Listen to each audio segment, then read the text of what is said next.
Я приветствую вас, дорогие друзья, уважаемые гости и подписчики моего канала. Руслан Бортник со мной на связи прямо сейчас. Руслан, здравствуйте. Здравствуйте. Неимоверные события творятся в мире, неимоверные события и достаточно яркие в геополитике. Но начнем мы с приграничной зоны российско-украинской границы в Брянской области. Просто целый день четверга вот посвящено все событию, где русский добровольческий корпус совершил рейд вглубь Российской Федерации в прифронтовое, приграничное, а получается уже прифронтовое село. Там записали видео, сказали, что вот никого не трогали, никого не обижали, но вот призвали и показали, что россияне должны подняться против режима, что есть надежда. Вот самая главная формулировка. Причем, как сообщают разные телеграм-каналы, в том числе этих добровольцев, вроде бы как зашли и вышли. Вместо этого, вот на момент записи нашего видео, сообщают пропагандисты российские, что вот прям идет бой, и прям есть погибшие, есть 200-е с российской стороны, со стороны вот этих 45 человек, которые заходили. Очень интересная ситуация, и в Госдуме Российской Федерации уже звучат мнения, что пора заканчивать СВО и нужно объявлять войну. Ради этого весь этот сыр-бор. Не знаю, но Россия, безусловно, может использовать этот факт для двух целей. Во-первых, для того, чтобы объявить новую волну мобилизации или какую-то новую фазу войны. Не обязательно с объявлением войны. В этом нет смысла. Но, возможно, это приведет к переименованию названия войны с российской стороны. Возможно, она станет не специальной военной операцией, там, не знаю, контртеррористической или оборонительной, или чем-то еще. Переименование может случиться. Раз. Во-вторых, безусловно, Россия эту ситуацию будет использовать для того, чтобы доносить нашим западным партнерам информацию о том, что любые украинские обещания не использовать западное оружие против территории России, эти обещания могут быть в любой момент нарушены. Ведь украинские ДРГ напрямую не только заходят на территорию России для каких-то целей, а занимают якобы целые населенные пункты, фотографируются вот там возле советов, сельсоветов, административных зданий. Как бы это может быть так использовано. Для чего это было сделано, тоже сложно сказать. Лица людей открыты на этих видеоматериалах. Установить их личности будет достаточно просто, мне кажется. Ну, уже установили, да. И уже установили. Эти люди все-таки связаны скажем так, с антипутинским сопротивлением. Сказать, что это фейк ФСБ будет сложно, наверное. Хотя нельзя ничего исключить в нынешней ситуации. Возможно, это событие, этот заход на Брянщину, тестирование российского общественного мнения или попытка информационно что-то другое прикрыть. Посмотрим, что будет происходить в ближайшие дни вокруг Бахмута. Может быть, это просто какая-то дымовая завеса для чего-то другого. Может быть, это новая фаза войны, при которой действительно там отряды из российских граждан, но антипутински настроенных, будут занимать какие-то глухие территории, создавать партизанские республики. Ну, как в свое время было не только во Вторую мировую войну, вспомним Колпака и всех остальных, но и в чеченские войны. Это очень серьезный, прежде всего, политический шаг. С военной точки зрения он имеет ограниченный эффект, но с политикой информационной означает что-то новое, переход в какую-то новую фазу. Вот просто нужно понимать, смотрите, зачем и в чем выгода Украины этого процесса. Именно Украины, которая вот с одной стороны демонстрирует, что мы можем зайти на территорию Российской Федерации, с другой стороны, это же не мы. Это же вот ваши, скажем так, добровольцы, которые воюют против путинского режима с российской стороны.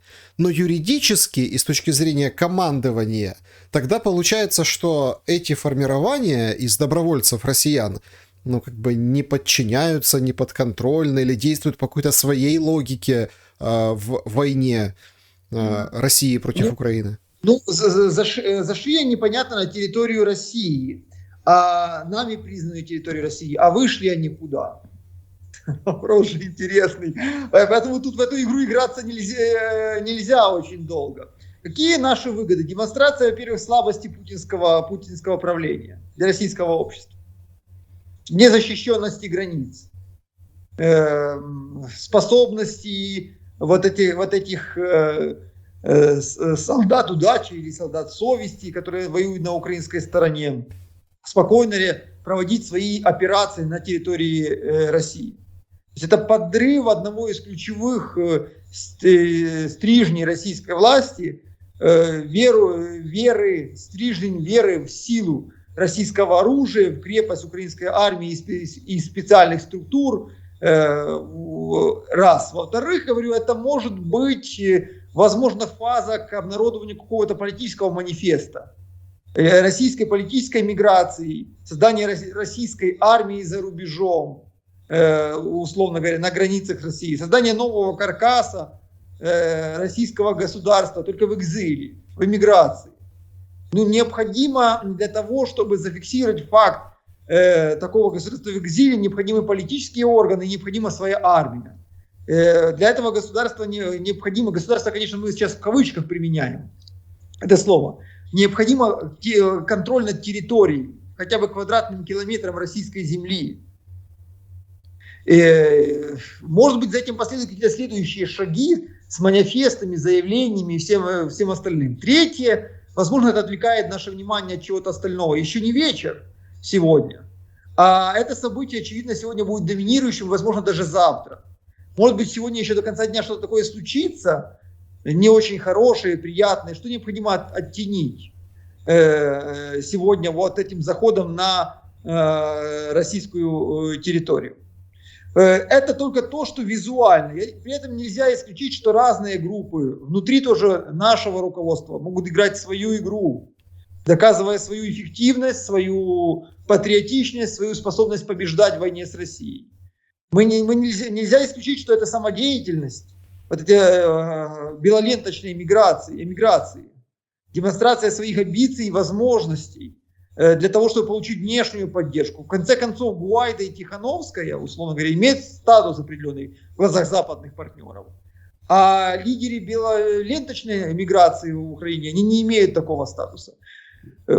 Новая игра, новое поле, новые риски и новые слова появятся в нашем военно-политическом дискурсе после этого.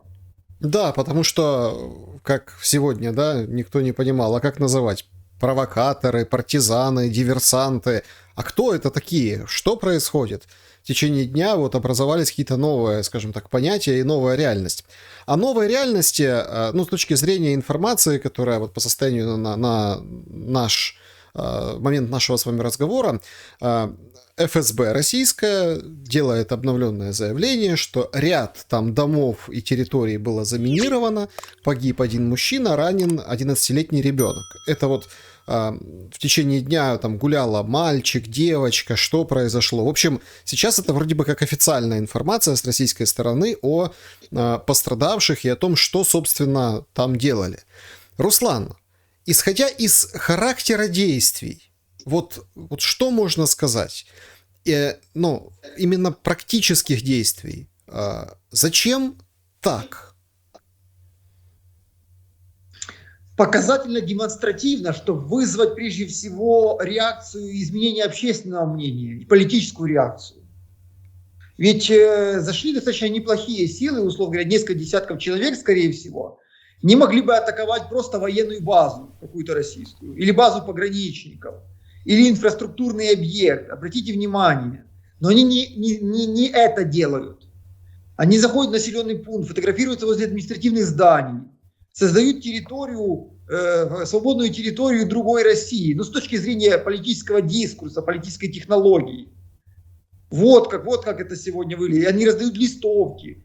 Как бы чем-то напоминает мне еще, конечно, события в Чечне и особенно заход чеченцев в Ингушетию в преддверии второй чеченской кампании, что было использовано Россией для начала второй чеченской кампании. При этом исключить провокацию, например, при участии или при подталкивании российских специальных структур я бы тоже не стал бы, потому что это создает дополнительный повод для эскалации со стороны России.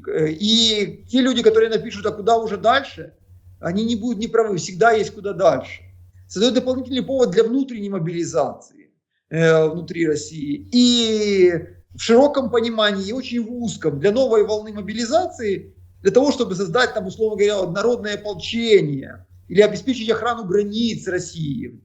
Уже не просто для того, чтобы вести войну на территории Украины, а обеспечить безопасность границ и наших жителей. То есть все это вот, заметно расширяет окно Овертона возможных военных политических шагов сторон. Ну, складывается впечатление, что все происходило ради того, что Путин мог грозно сказать: мы их дожмем, да, в своем ответе. Вот это первая реакция на все происходящее. Он действительно, что ничего не получится, мы дожмем. Институт будущего, Украинский институт будущего, опубликовал целый материал. Причем я, когда читал, я очень вспоминал комментаторов, разных людей, которые там во время дискуссий, ну и наших с вами, и моих с другими экспертами о возможных планах, как что готовится, вот писали о том, что понятно, вот, что это такое, дезинформация и так далее и тому подобное. В материале же, ну, никто не называет Институт будущего там рукой Кремля, но там четко описан план больших клещей захода в Сумскую область, по Днепру со стороны Запорожья, то есть численность, численный состав, какие могут быть действия вплоть до рассечения Украины ударами по мостам, бомбами, что даже президент называл ИПСО. Институт будущего — это вроде как, ну, там ученые работают, да, ну вот люди, которые там разбираются, стратегии какие-то. Что вы скажете по поводу выхода этого материала и почему он выходит именно сейчас, когда у нас, ну, уже столько опровержений было вот этому большому наступлению россиян?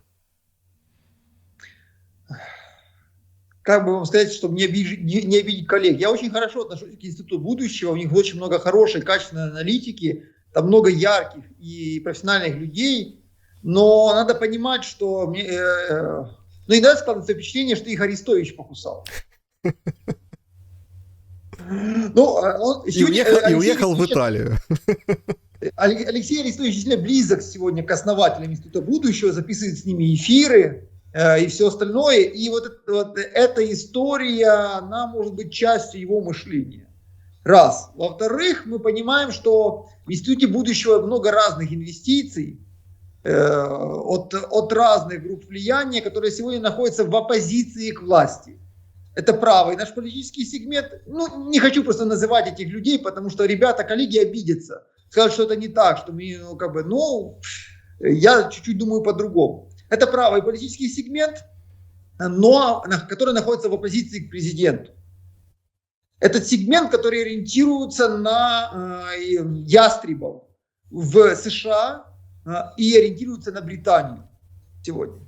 И вот эта картинка, она действительно может иметь место. Я говорил еще полгода назад, что Россия может поставить себе за цель оккупацию только левобережной Украины и пытаться разделить Украину на две части в этой части. Но эта картинка, она может быть дополнительным обоснованием, почему Украине нужно больше оружия. Почему это оружие должно прийти в срок, необходимо расширять номенклатуру. Почему говорить о переговорах каких-либо сейчас, это мягко, скажем так, преждевременно.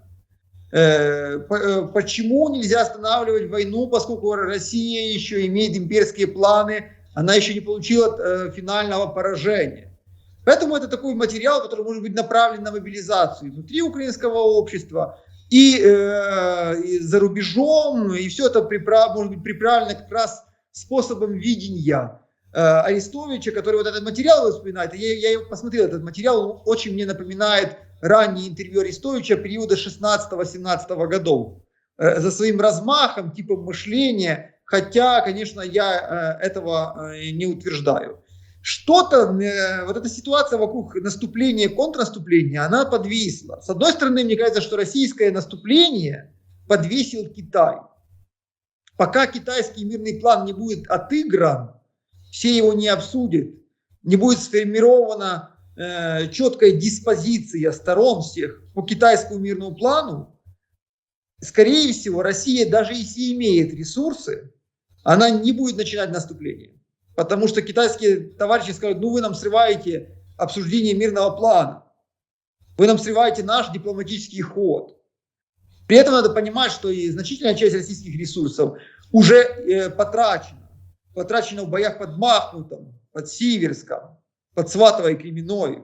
Это раз. Во-вторых, украинское контрнаступление, оно, с другой стороны, подвешено нашими западными партнерами. Знаете, как говорят, подвешена кава. Вот у Львове очень красиво говорят. Так и здесь наступление подвешено неспешностью поставок, прежде всего бронетехники и дальнобойных вооружений. Нам много чего наобещали, но поставлять не спешат. И пока мы не получим, мы не можем эффективно контрнаступать. Возможно, вот эти подвешенная Россия и Украина одновременно, это часть какого-то диалога между Китаем и Западом в целом закулисного, который мы не до конца сегодня понимаем. Но очевидно, что обе стороны притормозили. Искусственно, причем приторможены. Военная логика и ресурсы диктуют сейчас другое поведение, и как минимум месяц паузы, ну такой пустой паузы по большому счету, при сохранении кровопролитных боев под Бахмутом, безусловно, большими жертвами, но с точки зрения оперативной и стратегической ситуации паузы, а он как раз, скорее всего, обусловлен вот чем-то там за кулисами, чем-то там, что-то там продолжает твориться. Ну, Папа Римский план предоставил свой. Ну, о нем, по крайней мере, говорят. Он как бы, я не встречал, что был опубликован, но тем не менее. То есть мы видим, что какой-то... Планов много. Смотрите, Александр, сейчас вот эти вбросы в разные западные медиа в отношении того, что а давайте там Крым и Донбасс до 24 февраля вынесем за скобки, там и международные администрации, а давайте то, давайте все. Все это отблески или эхо достаточно детальных мирных планов, которые разработаны и лежат на столе. Но иногда лежат в тумбочке, иногда под сукном, а иногда лежат на столе. И я сам видел несколько очень детально разработанных моделей урегулирования. Но для этого нужна политическая конъюнктура, и для этого нужно написать не просто план урегулирования, а для этого нужна exit strategy, стратегия выхода из войны с сохранением лица, ресурсов, будущего политического для всех сторон.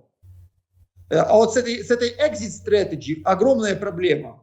Как так разделить все на всех, чтобы никто не казался обделенным и никто не потерял навсегда свою политическую перспективу. Да, вы знаете, я вот в контексте вот произошедшего сегодня, ну, понятно, там Кадыров реагирует, да, говорит, что нужно всех бомбить и никого не жалеть, то есть повышается градус, повышаются ставки, ну, он имеет в виду никого из мирного населения, то есть все, кто причастны, вот где бы они ни были, вот нужно наказать, и их семьи, вот всех надо наказать. Ну, вот такой гневный пост. Много таких заявлений, и, наверное, мы будем слышать и завтра нечто подобное. Я просто хотел бы вот в этом контексте вспомнить, ну, вот простую формулу, что нужен какой-то пик для быстрого какого-то выдоха, да, до какой-то разрядки. Но вопрос, если пик на сегодняшних условиях, сегодняшнем этапе, то какой будет разрядка?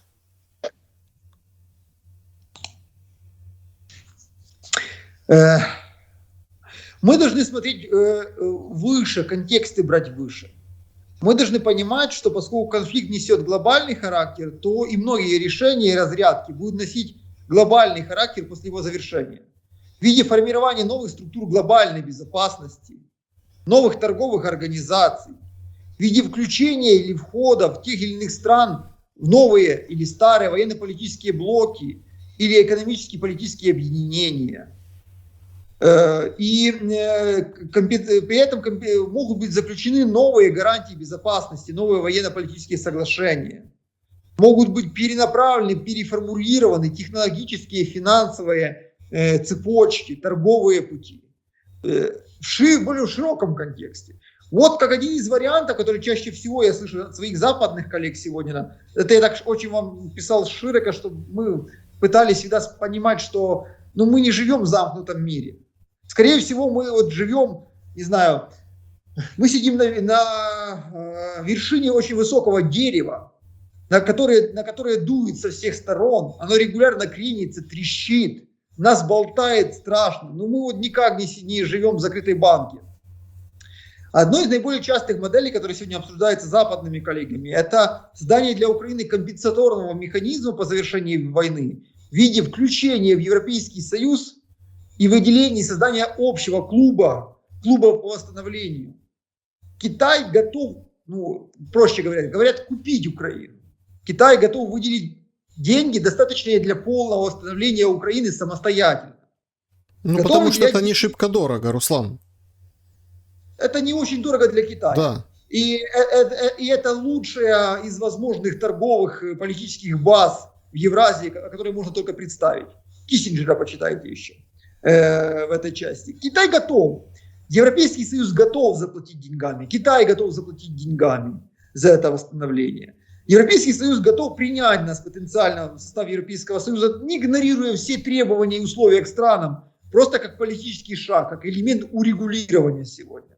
НАТО готовы предоставить нам гарантии безопасности, но очень специфические гарантии безопасности сегодня. Не те гарантии в части того, что НАТО даст нам войска в случае новой агрессии, а те гарантии, что в случае любой новой агрессии НАТО автоматически предоставит, там, условно говоря, 1000 танков, 100 комплексов ПВО, то есть финансирование, боеприпасы и все остальное. И это вот эти модели, которые чаще всего звучат. Но пока что сложить воедино, чтобы сохранить одновременно лицо и Байдену, и Путину или его преемнику, и Зеленскому, и всем переговорщикам одновременно, не удается. Кроме того, есть стороны, которые продолжают выступать за эскалацию. Более того, я вам скажу, что нет ни одной красной линии. Те коллеги, которые ведут закулисные переговоры с российской стороной, говорят, что даже включение в Российскую Конституцию Автономной Республики Крым и еще 4 украинских регионов тоже не является красной линией. Ведь Россия стоит на пороге новой Конституции, в которой все эти и другие вещи могут быть по-другому урегулированы. Есть огромная масса международного опыта, там, китайско-британского, немецко-французского, итальянско-немецкого, который предусматривает разного рода модели решения такого рода ситуаций, если не иметь политическую волю. То есть, получается, Китай может выступить этим ишаком с нагруженным золотом, который города берут? Да, Китай демонстрирует готовность выступить в такой роли. Инвестировать или в большей мере, или в полной мере инвестировать в восстановление Украины, конечно, с прицелом на очень активное участие в наших инфраструктурных проектах. Порты, железная дорога, сельское хозяйство. Звучит, конечно, привлекательно и оптимистично, но возникает все больше вопросов. А за что тогда все это, то, что происходит сейчас, было? За что погибают с одной стороны, с другой стороны, в патриотическом угаре, да, пропаганды российской, в нашем, скажем так, порыве защитить и вернуть свои территории люди? Понятно, что Украины не существовало бы, если бы украинцы не оборонялись бы год назад. Украины на сегодняшний день не существовало бы. Или это было бы какое-то абсолютно зависимое от России квазигосударственное, непризнанное образование на этих территориях. Возможно, российская интервенция в Украину, она позволит России найти новый баланс с Западом. Понимаете, не хочу говорить не очень непопулярных вещей, но российское вторжение в Украину, оно не только обозлило и консолидировало западный мир вокруг США. Но оно и стало таким сигналом, что нельзя бесконечно долго игнорировать интересы даже региональных игроков, иначе будет война, будет конфликт. Очень дорогой конфликт, для всех очень дорогой конфликт. И нельзя говорить, что, то есть даже освобождение всех украинских территорий, возвращение их в состав Украины, восстановление территориальной целостности, нельзя говорить, что это может не означать геополитического поражения России. Наоборот, это может быть означать достижение ею каких-то целей. В их диалоге с США, с Западной Европой много моделей существует. Надо смотреть намного шире. Все интересы или большинство интересов потенциально могут быть учтены. Ну а украинцы сражались, мы сражались за свой способ жизни. Да, мы прекрасно понимаем, что у нас очень слабое государство, коррумпированное, некомпетентное, с некомпетентными политическими элитами государства. Но у нас есть свой способ жизни, который мы очень ценим, свою анархию, свои типы конкуренции. И он отличается от всего остального, что есть вокруг. И это отличается и от Польши, и от России одновременно. И вот большинство украинцев, вне зависимости от языка, религии, вне зависимости от того, за кого они голосовали на последних парламентских президентских выборах, вот просто сражались за свой способ жизни. G20. Много новостей, заявлений и, ну, скажем так, есть о чем поговорить. Китай, Индия, Китай, Россия, Индия и Блинкен, да, вот, который встречался с Лавровым, они там перекинулись парой фраз, соответственно, вот мне просто очень нравится эта формулировка, ну, пишут, там, Associated Press пишет, что короткая встреча произошла на фоне ухудшения отношений между Вашингтоном и Москвой, это понятно, и Блинкен использовал дискуссию, чтобы довести Лаврова, ну, 3 момента до него донести, что США будут поддерживать Украину в конфликте до тех пор, пока не закончится война. Ну, тут как бы сложно. Все логично, все правильно. Курица, яйцо, закончится война. То есть не победа, не выход на государственную границу, а вот просто взяла и закончилась война сама. Ну и понятно, там договор СНВ и, соответственно, освобождение задержанного американца Пола Уиллана. Ну, вроде как вот эти 3 вещи они быстро обговорили, да? Лавров там ничего вразумительного не ответил, ну, имеется в виду такого, что сенсационного, поэтому, собственно, его цитировать не стали. Руслан, а когда нас перестанут поддерживать Соединенные Штаты Америки? Когда закончится война? Война заканчивается, словами президента, когда перестают стрелять. Ну, никто не знает, когда закончится война. Но все уже достаточно сильно устали. Устали достаточно сильно для того, чтобы пытаться начать искать выходы из этой ситуации. И я вижу, что за кулисами выходы активно ищутся со всех сторон. Поскольку, понимаете, чем опасно, например, российское вторжение в Украину для того же Байдена? Если в преддверии выборов, во время электорального процесса Россия достигнет хоть тактического успеха, захватит какой-то Бахмут, Байден потеряет часть голосов, он проиграет выборы, или любой кандидат от демократов, любой кандидат, который входил в эту кампанию. Война, она превратилась не только в источник разрушения России, но и источник управления политической ситуацией внутри США. Внешний источник, на который США влияют только частично. Этим понятна эта мысль, да? Ну, просто рычаги какие-то странные. Но это мультиплеерная игра в любом случае. Ты можешь сколько угодно давать техники, танков, помощи, но все равно ты не можешь полностью быть уверен, что ситуация будет развиваться по твоему сценарию. Даже если отправить американскую армию в Украину, представьте себе, а Россия возьмет, нанесет в этот момент какой-то показательный тактический ядерный удар. Даже не по войскам, а по пустой территории. К чему это приведет? К каким мыслям американского обывателя это приведет? Нужно нам, что будет думать американский обыватель? Для чего? Для чего нам такие риски? Мы и так прекрасно, как страна, живем.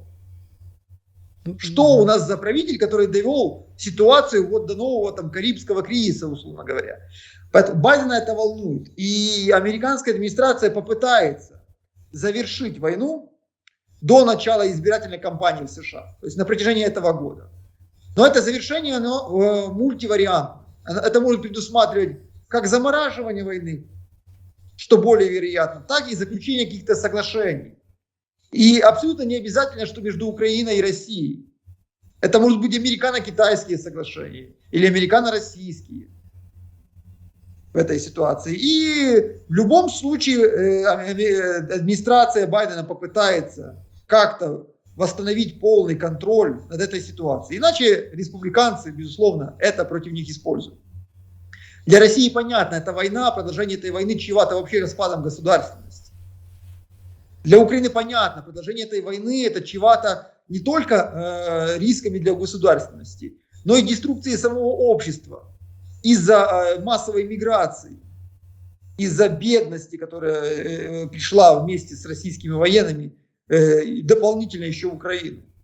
Для Китая продолжение этой войны чревато разрушением глобальной экономики. Торговать, финансы получить с Запада станет сложнее, технологии еще сложнее, торговать станет очень сложно из-за санкционных и других барьеров. Поэтому все будут пытаться все же в этом году завершить. Но эта exit strategy, она очень сложная. Из-за того, что это не вопрос, не только украино-российский вопрос. То есть из-за того, что это такая матрешка, где Украино-российская война, где глобальное, где противостояние между США и Россией, и где противостояние между западным миром и Китаем. Все это разные уровни матрешки, и на каждом из этих уровней надо принять военные решения, политические решения и экономические решения. Нужно принять, кто и каким образом разрулит эту ситуацию, как военные гарантируют безопасность этого разруления, и кто за это заплатит. И на каждом из этих уровней. Китай будет помогать России или помогает уже оружием? Уже помогает, это очевидно. Уже помогает, главный торговый партнер России, как-никак, скажем так. И обратите внимание, не просто главный торговый партнер, обратите внимание, что Китай не особо пользуется, скажем так, не рейдерски захватывает российские энергоресурсы. Он покупает их по высокой достаточно цене. Меня всегда это удивляло, пока я не понял, почему это. Это фактически субсидия, дотация для российского бюджета. Пользуясь ситуацией той, что Россия потеряла доступ к западным рынкам, Китай же мог бы получать российскую нефть или газ по себестоимости, наверное. Требовать суперскидок, правда же? Но он получает скидку, но не такую уж, которая совсем бы грабила русских. Позиция Китая стимулирует цену на российские энергоносители для других стран глобального юга, для Индии, для всех остальных. Понимаете? Это очень интересный процесс. Кроме того, Китай сегодня является ключевым хабом, офшором для российской торговли с миром. Для закупки чего угодно, любых технологий, ресурсов, оборудования и для продажи чего угодно со стороны России. Поэтому Китай уже, скажем так, помогает своей нейтральности в нынешней ситуации. При этом с Украиной Китай не спешит устанавливать какие-то серьезные дипломатические контакты. Обратите внимание, Китай повторяет или синхронен с Россией в риторике в отношении США. Особенно опасно то, что Китай поднял тему подрыва газопроводов «Северный поток-2». Даже ролик создан, который по всем китайским телеканалам показывался. Таким образом, Китай обвиняет глобально США в разрушении глобальной экономики, в терроризме фактически, понимаете, в международном терроризме фактически обвиняет. США возвращает это Китаю обвинениями в распространении ковида, в войне. Последнюю неделю, обратите внимание, США, ФБР, Министерство экономики синхронно заявляют, что все же Китай виновен в распространении ковида. Ну какая-то старая песня, Руслан. Это новый соус. А как вы думаете, для чего нужны эти заявления? Для того, чтобы выдвинуть международно-правовые иски для покрытия убытков, которые другие страны мира понесли из-за Китая, из-за того, что они выпустили вирус в лаборатории. Теперь какая-нибудь Германия, или другая страна может подавать в суд иск, опираясь на заявления американских чиновников, международные суды, требуя компенсации на миллиарды, триллионы долларов с Китая. Это же не просто пустые заявления, это формирование правовой базы для этих всех вещей. Это очень все серьезно.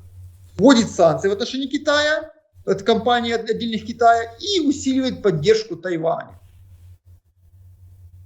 Мир расползается на блоки, на евразийский блок в этой части. И вероятнее всего, что Китай будет увеличивать и все более публичную поддержку России. И американский блок. Вот мир расползается на два эти блоки. Еще большая есть часть нейтральных стран, неблоковых стран, которые будут пытаться балансировать или искать свою выгоду между этими блоками. Кстати, мирный план Китая, это может быть просто прелюдией к эскалации китайского участия в российско-украинской войне. В свое время Россия выкатила, помните, предложение США и НАТО в декабре 2021 года, которые были отброшены и стали формальным рубежом, после которого Россия начала войну против Украины. Как бы и китайский план не играл такой же роли. Предложение мира, которое отбрасывается, но значит мира не хочет западный мир, условно говоря, поэтому у Китая развязаны руки уже действовать как бы по-другому, более активно в этом направлении. Ну, то есть за мир воевать.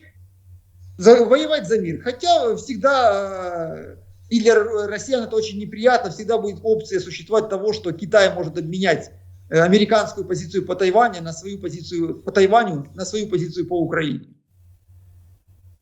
Да, это очень интересно, закручивается вот эта геополитическая история, а я бы хотел вот сразу, да, переметнуться в украинское пространство, в украинскую внутреннюю политику. Вот странно, начнем с лайтового, да, ну, то есть без... Но оно, в принципе, очень связано. Странно выглядит брак Железняка с Коваль. Я просто тем, кто не знает, есть правящая партия «Слуга народа», есть там народная депутатка, да, народный депутат, девушка, дочь крупного агробизнесмена в Украине, такого, ну, серьезного. А есть как бы оппозиционная фракция «Голос», такая, их там дразнят соросятами, ну, не совсем там все так, но как бы прозападная партия.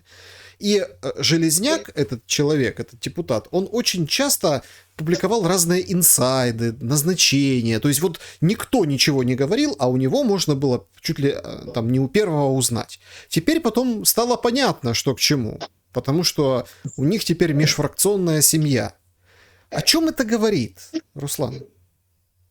Ну, это говорит, что для любви нет границ. Но если говорить серьезно, это говорит о том, что для бизнеса нет границ. То есть, что получает... Они очень классно смотрятся. Они молодые, оба красивые. Ну, конечно, во вкусах не спорят. Для меня оба красивые. Как бы, молодцы, молодые ребята, я рад искренне за них. Но теперь у Железняка есть финансовый ресурс для своей партии, для своего политического проекта. Родственный, самостоятельный. Он превращается не просто нанятого спикера, а человека, игрока, который обладает своим собственным семейным ресурсом.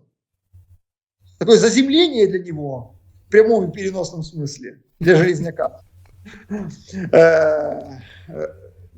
Жена его, она, я не помню, она списочница или мажоритарщица, но очевидно, что вряд ли она пришла в эту партию президента в свое время по идеологическому зову. Не было идеологии в этой партии. Это просто набор молодых людей. Она получает будущее, возможно, в политическом проекте своего мужа. Всем выгодно, все в прибыли. Ну, как, вот так это можно объяснить. Конечно, обмен информациями, это говорит о том, что барьеры между нашими партиями не очень условны. И между властью и оппозицией не очень условны. Где существует выгода или личные отношения, эти барьеры не существуют. И это не первый межфракционный брак в нашем парламенте. И раньше это неоднократно уже случалось. И как бы, ну, мир да и добро молодым. Горько. Нет, ну это понятно. Я все-таки о внутреннеполитическом Ну, вот смотрите, хорошо, я поставлю так. Я не думаю, что это означает, что Железняк переходит под офис президента. Потому что, скажем, давай я тебе прямо отвечу на этот вопрос. Потому что все же его жена молодая, она далека от офиса президента. Но как бы закон энергии где-то убудет, где-то прибудет. То есть, получается, в офисе президента убыло. Ну, не совсем, знаете, может быть, они личное откладывают в сессионном зале парламента. Посмотрим, будут ли голосовать в унисон.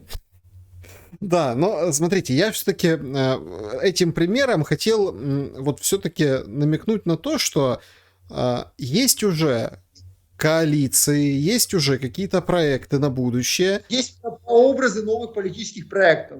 Их как минимум 5-7 сейчас. Этих прообразов абсолютно новых других политических проектов, которых в парламенте еще нет.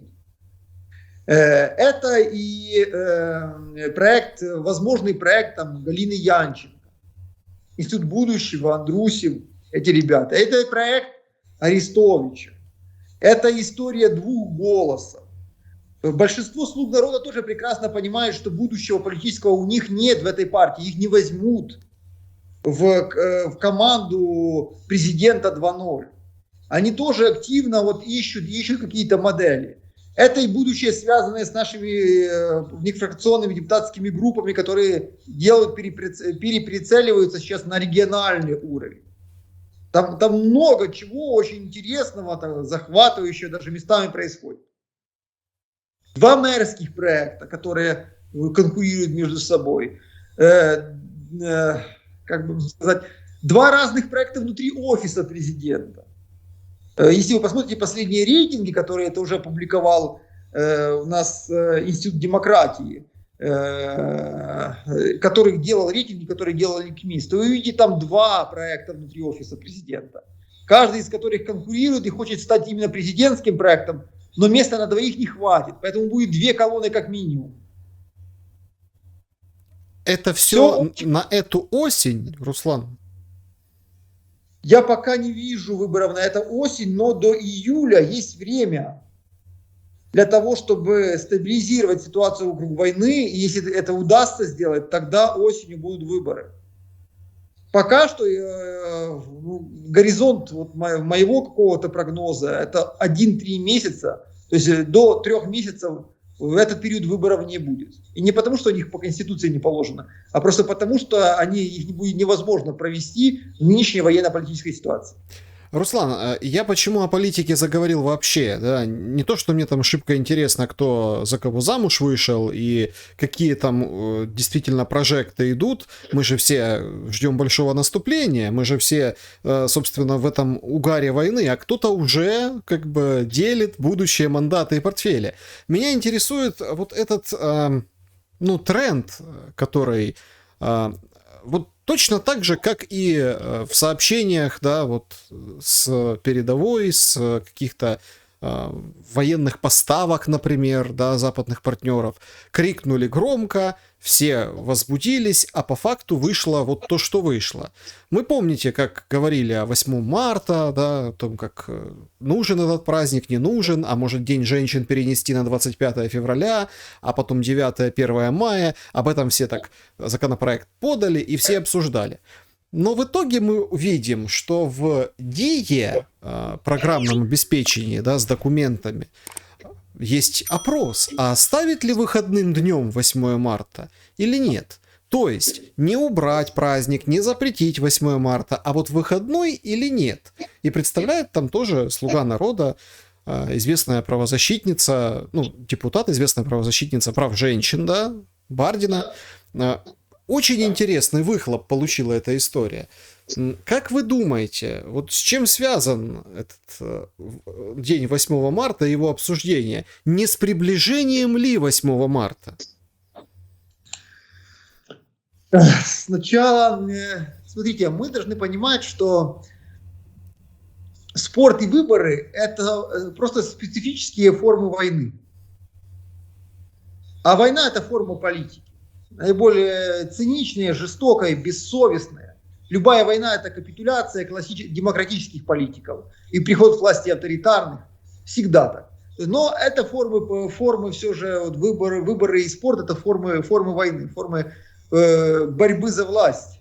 Война, чьей война тоже является сама по себе. Что касается вот этих инициатив с 8 марта, ну, мне очень не нравятся опросы в ДИИ. Любые опросы в ДИИ не репрезентативны. Ими нельзя прикрывать общественное мнение. Это не общественное мнение, это мнение только части общества. Причем меньшей части. А другая, большая, будет считать, возможно, по-другому. Нельзя подменять собой ДИИ общественное мнение. Если Мария Бардина хочет узнать общественное мнение, пускай просто посмотрит социологические опросы. Или закажет социологический опрос. Социологом работа хоть будет, да? В любой компании пускай закажет социологический опрос. И она получит там абсолютно другие результаты. Когда я вижу какой-то опрос в ДИИ, я понимаю, что нас собираются обманывать. Нами собираются манипулировать. И мне кажется, что вот эта история с 8 марта, это просто пока что очередной хайп. Пока очередной хайп, попытка отдельных политиков, групп попиариться в глазах там, наиболее там, такой прозападной, либеральной части молодежи. Ну, как бы не по-другому. Смотрите, в ДИИ сегодня 18 миллионов пользователей. Чтобы вы понимали, почему я так... Я считаю вообще ДИИ самым большим достижением команды Зеленского. Уникальный продукт. Мы его еще будем экспортировать за рубеж. Прекрасная платформа. Ну, уже экспортируем, да. Но не надо ею гвозди забивать. Не надо этой платформой бить людям по голове. Если у нас там 18 миллионов пользователей, из них проголосуют там даже 10%, то этих 1800, это 1 800 000 человек, они будут нерепрезентативны для страны с населением 40 миллионов человек по официальной статистике. Потому что в отличие от социологических опросов, где проводится выборка из каждой социальной группы, в соответствии с ее весом, с ее количеством этой группы, опрашивается определенное количество людей. То здесь выборки нет. Этих 1 800 000 могут быть просто все сторонники Марии Бардиной. А все противники не проголосуют. Вот. Поэтому я очень плохо к этому отношусь. Это всегда признак манипуляции и спекуляции. Но у меня возникает тогда... Или тогда надо сказать, что у нас есть граждане двух сортов. Есть граждане, которые в ДИИ и голосуют, пассионарная часть общества, и они определяют государство, они имеют права. Есть все остальные граждане, которые другие, они не имеют таких прав влиять на политику государства.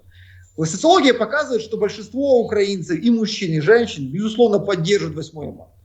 Если 8 марта не имеет отношения к советской власти, это международный праздник, который, там, Роза Люксембург и ее подруги, они бы, наверное, в гробу переворачивались бы, если бы их вязали бы к Сталину там, или к Ленину в этой части. Очевидно, что это традиционный праздник женщины. Конечно, если этот праздник лишить выходного дня, он потеряет свое влияние. Женщины, работающие в этот день женщины, явно не будут чувствовать праздник. Я уверен, что все эти вопросы, вообще все гуманитарные вопросы, все, кто их сегодня поднимает, они работают на раскол внутри Украины. Они расфокусируют общественное мнение от необходимости и обороны, от необходимости обеспечения выживания государства. Все гуманитарные вопросы должны быть ответственно перенесены после войны и проголосованы на референдум. Руслан, есть нормальный гуманитарный вопрос. Вот такая дискуссия общественная. Открывать границы для мужчин, не открывать границы для мужчин. После того, как высказался Подоляк достаточно жестко, однозначно, это все начали обсуждать. Вот почему в ДИИ нельзя запустить опрос и посмотреть... И посмотреть на результат. Или почему, если Бардина и другие коллеги, которых я поддерживаю, хотят абсолютно равных прав с мужчинами, почему не проголосовать запрет на выезд за границу женщин? Ну чем отличаются мужчины и женщины? У нас одинаковые права. Я согласен с их подходом, одинаковые права. И обязательства тогда тоже одинаковые. Так давайте проголосуем выезд женщин за рубеж. Будем все вариться в этом котле. Моя жена, мои дети не тут. Я не отправлял свои семьи, как большинство наших чиновников, за рубеж. Мои дети боятся, моя жена дергается от любого громкого звука сегодня. Так давайте проголосуем. Тоже сделаем одинаково. Почему только вот там, где надо что-то экзальтировать, скажем так, преследовать какую-то моду или хайп, мы слышим эти инициативы. Там, где не надо, не слышим. Там, где надо поднять вопрос, условно говоря, однополых браков, пара ребят подали в ДИЮ запрос на то, чтобы их зарегистрировали, зарегистрировали их как брак. Там надо этот вопрос подсвечивать. Да. А там, где вопрос стоит, например, мусульманских браков, которые законны, они добровольные, полигамные браки, мусульманские, вы не услышите такой поддержки. Почему, условно говоря, много мужчин и одна женщина, или много женщин и один мужчина не могут заключить брак? Почему мы, а вот двое мужчин или двое женщин, это правильно, к этому надо идти, могут. Давайте искать равность, баланс. Или мы либеральная действительно страна и обеспечим равные права для всех. И права ЛГБТ, и права мусульманских браков, там, мультибраков, они должны быть, значит, одинаковы в нашей стране. И права женщин, права мужчин на выезд за границу должны быть одинаковы. Если можно женщинам, то можно и мужчинам. Нельзя, мужчинам нельзя и женщинам. Ну или не надо спекулировать всеми этими вопросами. Да, действительно, очень разумно и здраво. Друзья, подпишитесь, пожалуйста, на канал Руслана Бортника. Он будет отмечен как пользователь YouTube, поэтому переходите, следите за обновлениями. Поставьте лайк этому видео. Чем больше вы поставите лайков, ну, каждый поставит по одному, понятно, но если каждый поставит, то еще больше людей сможет увидеть это видео и послушать мысли Руслана. У меня финальный вопрос дня сегодняшнего. Понятно, что у нас еще будет масса событий. И вообще, вот этот Брянск, да, вот немного, как бы вот он трансформировал немного, скажем так, происходящее, и в этом свою задачу выполнил. Ну вот, по крайней мере, на этот этап. Для чего и зачем, каждый напишите в комментарии, подумайте, что происходит вон там, за кулисами этой большого шухера на самом деле, на переднем плане. У меня есть еще один вопрос, и он о венграх Закарпатья. Сиярта выходит и говорит, что Украина готова платить по $1000 в год тем закарпатским венграм, которые отдадут своих детей в украинскоязычные классы. Странное, скажем так, ну, ощущение сказать, что там Петр Сиярта врет или провоцирует, или поджигает Украину там изнутри в такой-то момент.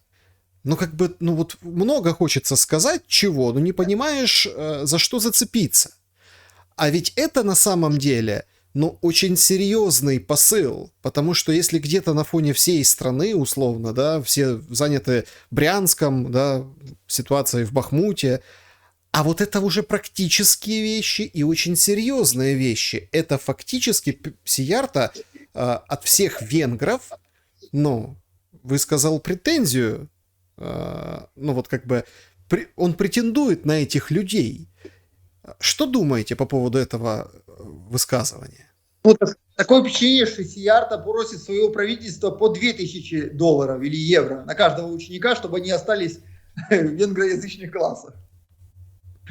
Вы знаете, я в этом ничего плохого не вижу. Если Украина действительно так делает, а я очень в этом сомневаюсь, вот не слышал я таких программ, то это прекрасно. Нет, что в этом плохого? Если у нас есть возможность стимулировать именно не наказаниями, не ограничениями, а поощрить обучение детей на государственном языке за счет дополнительного финансирования, нормальная политика. Политика нормальной страны, абсолютно. Что? В этом я абсолютно не вижу ничего плохого в этой ситуации. Вообще все должно именно развиваться путем поощрений. Но я сомневаюсь, что такая политика сегодня у Украины есть. Больше того, я скажу вам, что проблема с венграми Закарпатья, их часто невысоким знанием украинского языка, Это не проблема венгров. Это наша проблема. Абсолютно наша проблема. Потому что во всех венгроязычных школах раньше преподавался украинский язык. Усиленно преподавался. Преподавались предметы на украинском языке. Но преподавались в таком качестве. Такое низкое качество было этого преподавания украинского языка, что наши граждане венгерского происхождения часто плохо знали украинский язык. И если кого-то надо уж карать за эту ситуацию, то не учеников или их родителей, не этническое меньшинство, а управление образования в Закарпатской области, а учителей конкретных, которые недостаточно оказались компетентны для того, чтобы обучить детей за 11-12 лет в школе качественному, нормальному украинскому государственному языку.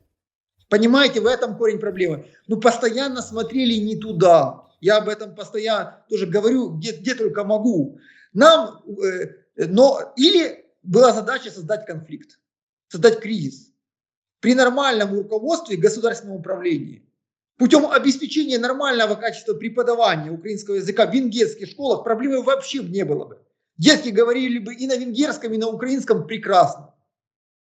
И не было бы этой разницы, понимаете? Не было бы этой изоляции, этой этнической группы на Закарпатье, поскольку действительно многие из них плохо знают украинский язык.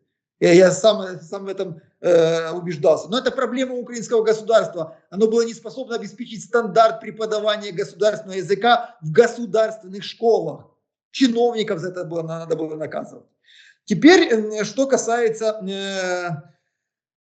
заявления Сиярто. Да, это проблема, потому что мы понимаем, что если украинское государство будет переживать или кризис какой-то, связанный с войной, например, то Венгрия может поставить вопрос защиты своего меньшинства на территории Украины.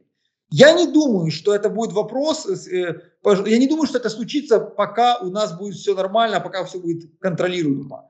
Но если у нас возникнет кризис очень серьезный, тогда этот вопрос может снова же таки стать.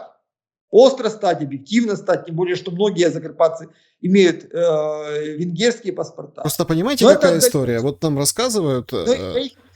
Хочу добавить вам еще сюда, смотрите. И второе, смотрите, этот вопрос уже является формальным барьером для нашей евроинтеграции. Европейские институты постоянно вспоминают эту историю, постоянно и формально упираются и говорят, что пока не будет решен вопрос с обеспечением демократических стандартов обучения на родном языке для венгерских граждан, пока не будет движения. Нам тоже его надо все-таки снимать. Да, просто понимаете, в чем вот история? Понятно, что там есть пропаганда, что тут в случае нестабильности зайдет там кусок Польша, кусок Румынии отхватит, кусок там Венгрия.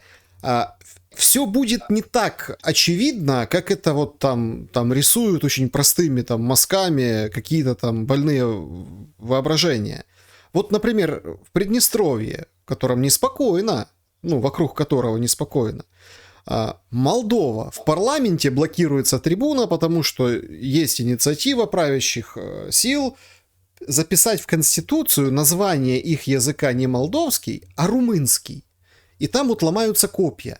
То есть фактически то влияние соседа, да, о котором говорилось уже давно, вот оно под очень тяжелую достаточно ситуацию, этот момент истины, когда прожектор на границе чуть ли там не свидетельствует о какой-то спецоперации украинско-молдавской против Приднестровья, кто-то раскачивает вот эту тему языка. Как же его назвать? Молдовский это, румынский ли это? Как написать в Конституцию? То есть мы видим, вот прошлую нашу встречу вы говорили, что повторяется путь Украины где-то. Украинизация Молдовы происходит, мы говорили. Да, украинизация Молдовы. А мне вот кажется, что повторяется такой путь, вот точно такой, только страна меньше. Вот во сколько раз меньше по территории страна, во столько раз быстрее все там проистекает. Возможно, и смотрите, снова же таки никто в обществе не спрашивает. Это же серьезный вопрос, принципиальный вопрос для государственного строительства, сказали бы. Такое впечатление, что Молдову раскачивают сегодня с двух сторон. С одной стороны кризис вокруг Приднестровья и Гагаузии, а с другой вот этот прорумынский национализм у части политических элит. Огромное количество граждан Молдовы имеет паспорта Румынии, которые давно им уже позволяли путешествовать Европой, а еще часть имеет паспорта России и Украины. Одновременно.